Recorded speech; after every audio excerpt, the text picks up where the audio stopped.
Okay, welcome back. We've been covering a series on the common faith or the statement of faith, and really what that is the fundamental or the elementary body of truths that if you call yourself a Christian, you should believe in these truths. These are the truths at the foundational level that every Christian should believe in, regardless of many other things that they may do or practice.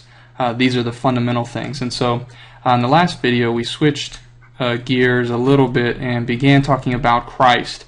Quite an extraordinary topic. We've been covering the Bible, did a video on that, and did a couple of videos on the Triune God. But last video, we switched to Christ, and we introduced the two broad categories that will speak about Christ, and those categories are His person and His work. His person and His work. And really His person, I don't know what other word you want to use for it, but you can use person, and that's really trying to answer this question, who He is, or who is He? And very big topic. His work, just as a recap, is really what He did or what He accomplished, and you could also say what He is accomplishing, because this part of His work really had two halves. One half you could say is what He did while He was on the earth. You could call that His earthly ministry. And another half after His death, whenever He resurrected and ascended and He's now in the heavens, you could say that section is His heavenly ministry. Okay, you could say that the Gospels are part of what His earthly ministry, and you could say that Acts, most of Acts, and then through Revelation is His heavenly ministry. But we'll get into that in several more videos. In this video, I want to touch a little bit on Christ's person. And, just kind of right now I'm thinking of this scene in Matthew 16. Matthew 16 there. The Lord, Jesus Christ, asked His disciples, this group of people that had been following Him, He says, "Who do men say that I am?" And His disciples, they give Him several answers, and they say, some people say you're a prophet. It's not a bad answer. Some people say you're a prophet. And some people say you're Elijah. Some people say maybe you're John the Baptist. But then Jesus Christ asked this question. I'm just thinking of this anyways, just thinking of this right now. He asked this question, but you, who do you say that I am? That I am. And I'm just thinking, this is, you could say this is a question of questions. Many people, just like the disciples indicated that other people were saying He is, many people today have a lot of different thoughts, concepts, opinions, anger perhaps, towards Jesus Christ, and the people that believe into Jesus Christ.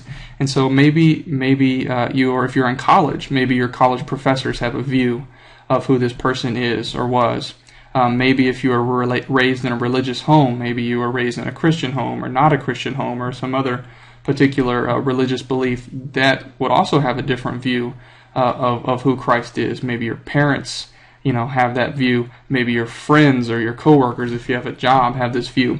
But at the end of the day, very much regardless of who everyone else says this person is, every person on the earth will have to answer this question.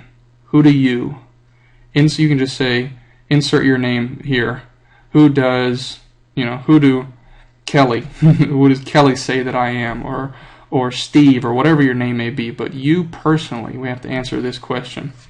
Okay, as it relates to the series that we're covering, we're going to attempt, at least in an objective way, to provide an entrance into this, to answering this question.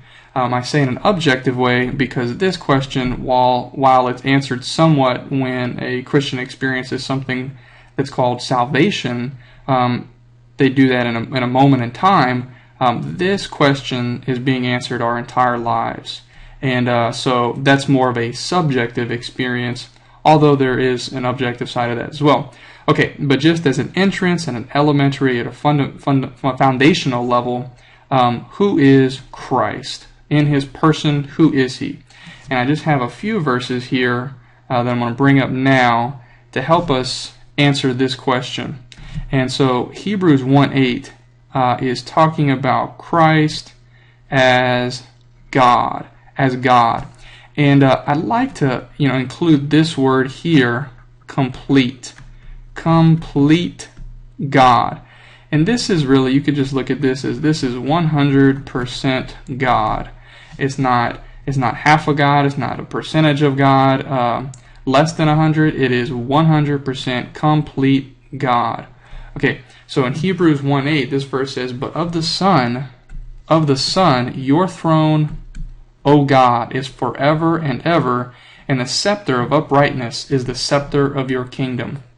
Okay, so this verse provides is one verse that helps substantiate that the Son, who is Christ, is God in a complete, full way. And of course, I've mentioned this several times, and probably will mention it many more times. There's not enough time, unfortunately, to cover an adequate, full treatment of any truth that's being presented.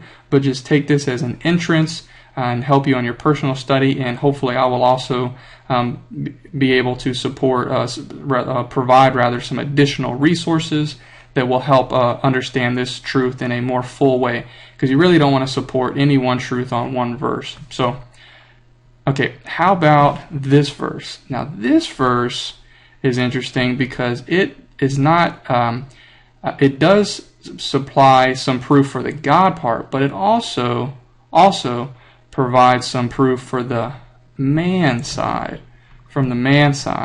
And you could say perfect man. He's a complete God, perfect man, but I also want to bring out that this is some divine math here, 100% man. He's God and he's man, and when God came into man, it produced this person, a God-man, but it didn't produce a third kind of mysterious entity. He's God and completely man. It's quite a mystery here. Okay, but let's just look at this one verse. Matthew 1:20. "But as he considered these things," this is Joseph, the husband of Mary, "behold, an angel of the Lord appeared to him in a dream, saying, Joseph, son of David, do not fear to take Mary as your wife, for that which is conceived in her is from the Holy Spirit." Okay, so Joseph, he's considering these things because he found out that Mary, who he's going to take as his wife, is pregnant. She's conceived, but not of him, and so he's just considering these things. And this angel appears and says, talking about Mary, talking about the human person Mary, that which is in her is of the Holy Spirit, conceived in her. So here you actually have both. So get a different color. With Mary, that's not a different color. With Mary, you have the human essence, or the human nature. But this person that's in her with the human nature that corresponds to this is of the Holy Spirit. So you could say this is the divine essence, or you could use the word divine nature. So this person Christ is God and man, human and divine.